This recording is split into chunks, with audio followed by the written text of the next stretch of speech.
What's up? So we are shooting a real estate video, actually for my buddy. He's a good friend of mine, real estate agent as well. And this is his dad's cabin. So before we get started, I just want to answer a question up front. People always ask me how much I charge for real estate videos, and honestly just depends. For this one, I'm charging around $1,000, mostly because he's a friend of mine. But typically I'll charge between $1,500 and $2,500 for a real estate video like this. Now, a lot of people will tell me that they can't get their real estate agents to pay that much. And the problem usually is that they're going after real estate agents that aren't doing luxury listings. In other words, the house pricings, the listings that they're trying to sell them for aren't going for enough.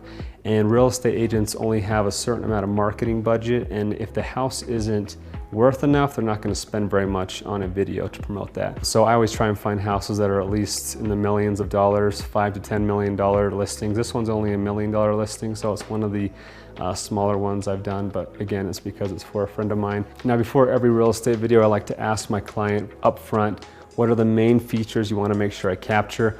I always tell them I'm going to film everything anyway, but I need to know up front, is there anything specific you want me to feature?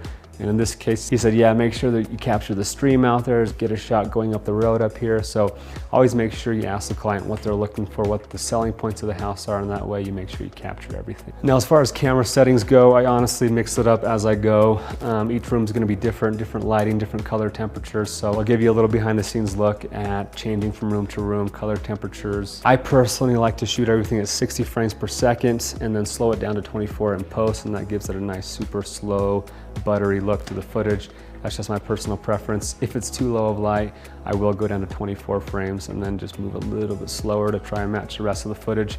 But 60 frames is my preference. As far as gear goes, we have our 1DX Mark II.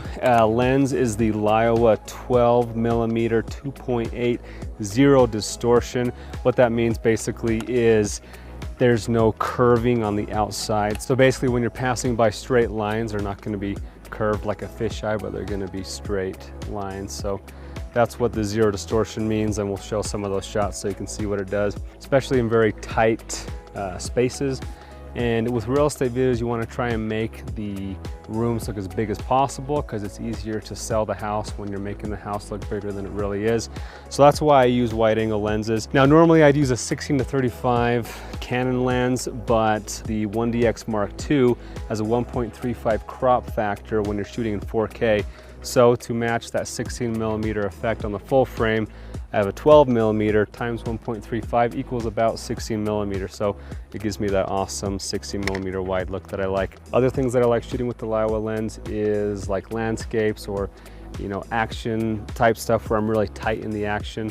So wide angles are super fun for me to use. Now, the reason I chose this lens over some of its competitors like the Sigma 12 to 24 or the Canon 11 to 24 is because this is a 2.8 lens, which means it's going to do a lot better in low light versus some of those other ones are 4.0 aperture. And a lot of real estate, especially in basements, you're going to have low light scenarios, so you're going to have a super grainy image unless you have a 2.8 lens. So that's why I've chosen this lens over some of its competitors. Another reason is this one's only $900 versus the Sigma's about twice as much at $1,600, and the Canon 11 to 24 is about 3 times as much.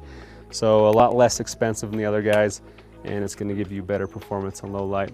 All right, so we are using the GlideCam HD 4000 for all of these gliding, moving shots. I like to add movement to everything I do, but especially to real estate videos because it makes it feel like you're going on a virtual tour and actually walking through the house. So that's kind of why I like to use a GlideCam. This isn't the 4000 head though. This is the HD 4000 body with the Devon Graham series head because I like the quick release plate built in to this head better. So I just have a hybrid of the two. Some people ask me which GlideCam I use, and it's actually 2 GlideCams mixed into one. As far as balancing this thing, 2 to 3 seconds is kind of where I like it to be. 1,000, 2, 1,000. So that's about 2-second drop time, so that should be pretty good. And I'm not getting audio, I just put this microphone on there to add more weight to the top so I wouldn't have to take weights off the bottom because this lens is super light. So this app is called Sun Scout, and it allows me to check the trajectory of the sun to know when it's going to be when the sun's gonna set, so I can kind of plan out my shoot. That's an awesome app. I think it's like 10 bucks for the Sun Scout app, but Lighting isn't great right now for these outdoor shots, but we're gonna grab a couple anyway. Glide up against this tree here. Get a couple variations. I'm filming at 4K at 60 frames, 125th shutter, ISO 400, which is native for this camera, and this lens is a manual lens. Looks like it's at about a 13 aperture. So those are our settings.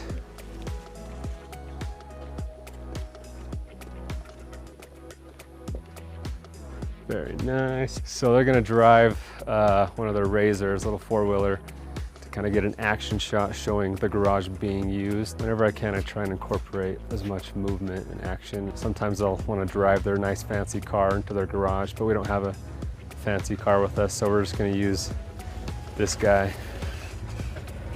Oh yeah. So I'm actually gonna have him open, so the garage is opening during the shot. Is that okay? Okay. Tell me when. Okay. Let's do it from this side. So I'm choosing to shoot into the sun so I can get a little lens flare action here. All right, go ahead. Go ahead, Zach.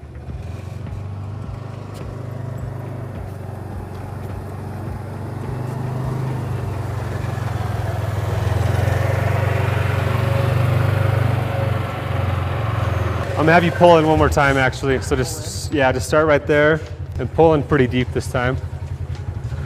Okay, go ahead.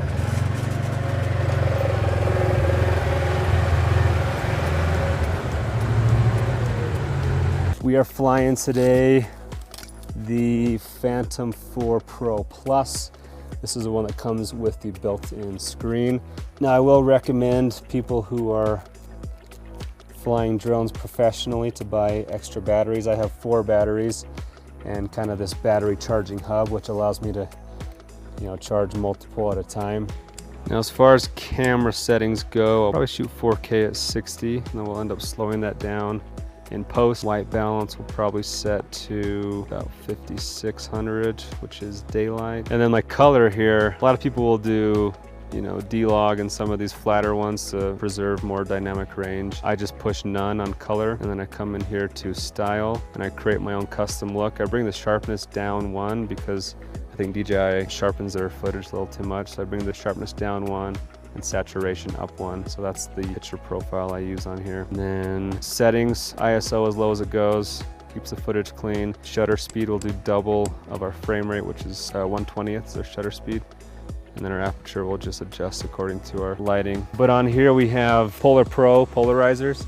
So these act as ND filters / polarizers. So that just allows you to cut down on the light so you can keep your shutter speed lower, which will make it look a little more cinematic. Plus it kind of brings out the blues in the sky and the greens in the trees. So polarizers are nice to have. So we're probably good to go. Bunch of mosquitoes up here eating me alive.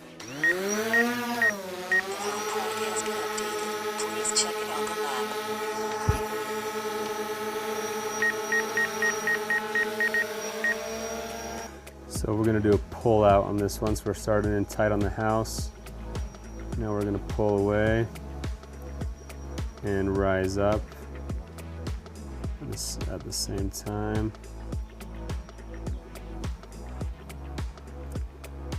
We'll probably speed ramp this in post.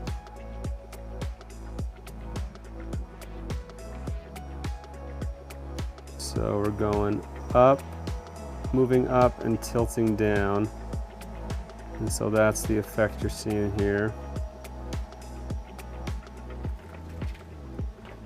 So this shot, I'm moving down and tilting up.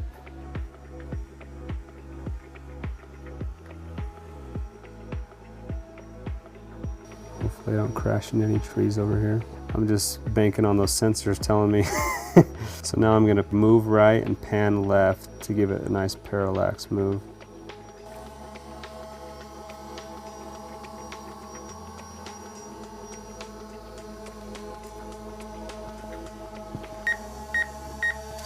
Oh.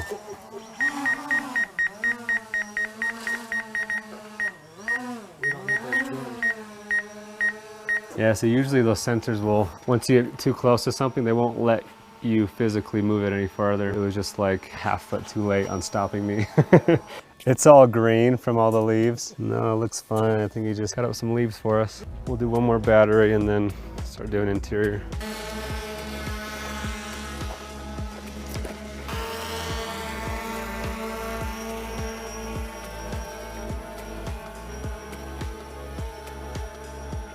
Want to shoot up down this road, he said. We'll start down here a little ways. What's that? Yeah, we'll do our best.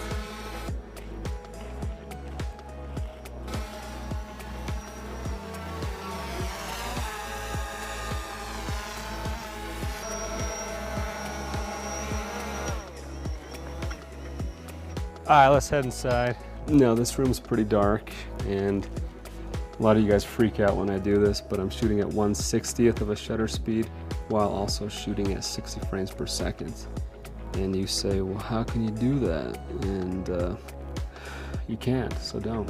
It just requires you to move smoother, move slower. As long as there's no fast moving objects, you really can't tell.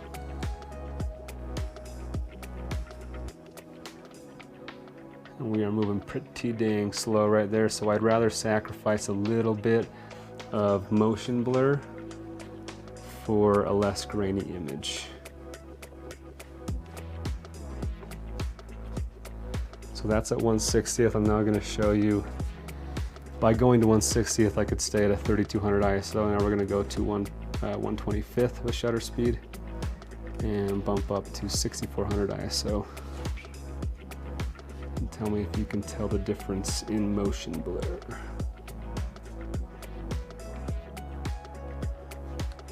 We'll try one tilt up here.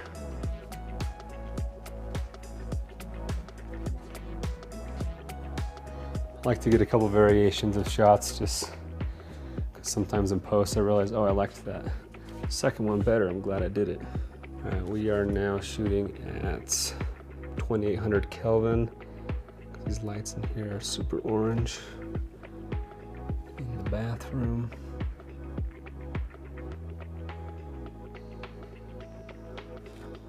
Another one.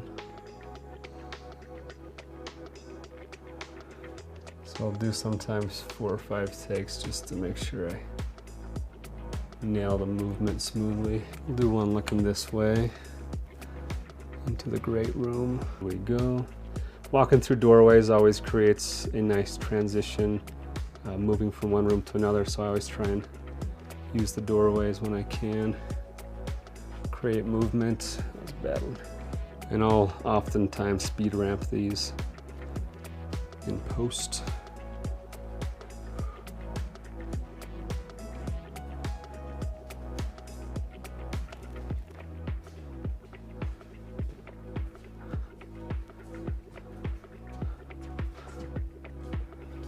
I also try and keep all my movements moving forward because that's the normal direction of someone walking. So this is where the wide angle lens shines, is making tight spaces feel bigger than they really are. Because this is not a big bathroom, but throw on a wide angle lens, makes it feel a little bigger. The nice thing about real estate shoots is that they're very low stress. You can do as many takes as you want. No pressure. All right, so this is kind of a tricky shot because the mirror is facing me. So gotta get creative on this one. It's gonna come tucked into here. Try to get as far back as we can.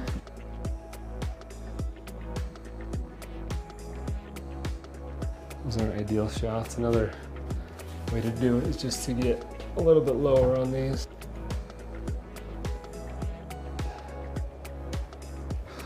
That's a tough one. So again, I'm going 60th of a shutter speed so I can bring my ISO way down to like 1000. Use my image cleaner.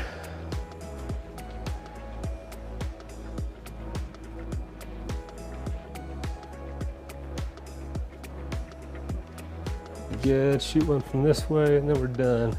And you see that I'm always sandwiched up against all the walls to try and make all the rooms feel as big as possible. Do one coming in.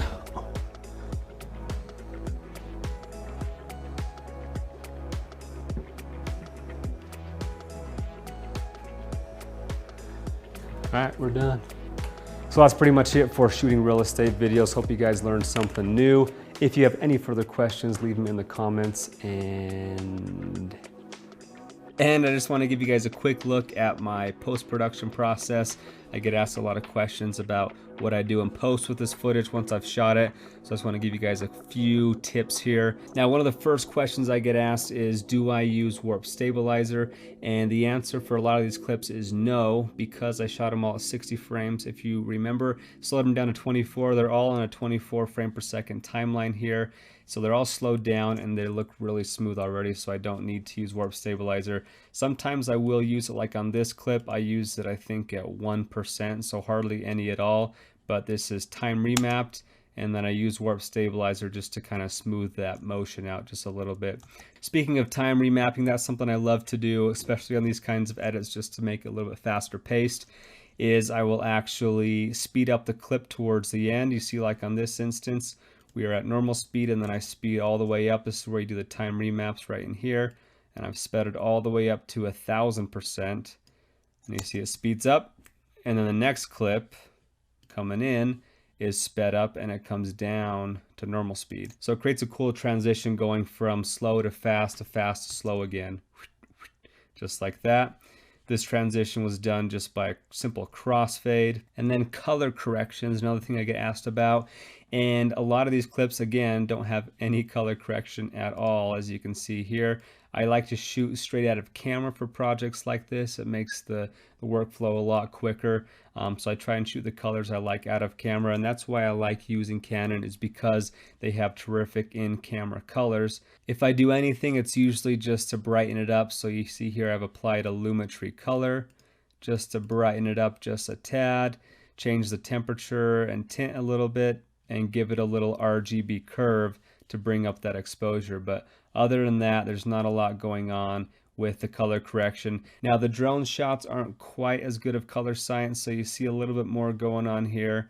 You see that we've adjusted the temperature tint again, brought in some contrast, a little bit of exposure, and then again played with our RGB curve to bring up that exposure. So that's pretty much all we're doing on these clips, is exposure, adding a little bit of color and contrast. I go much further in depth in the course talking about my color correction process, but like I said, I like to shoot it in camera if I can. And here I have my song that I license from Audio Jungle. I use a few different websites for licensing music, and to learn about where I find all my music, go check out my free webinar at fulltimefilmmaker.com.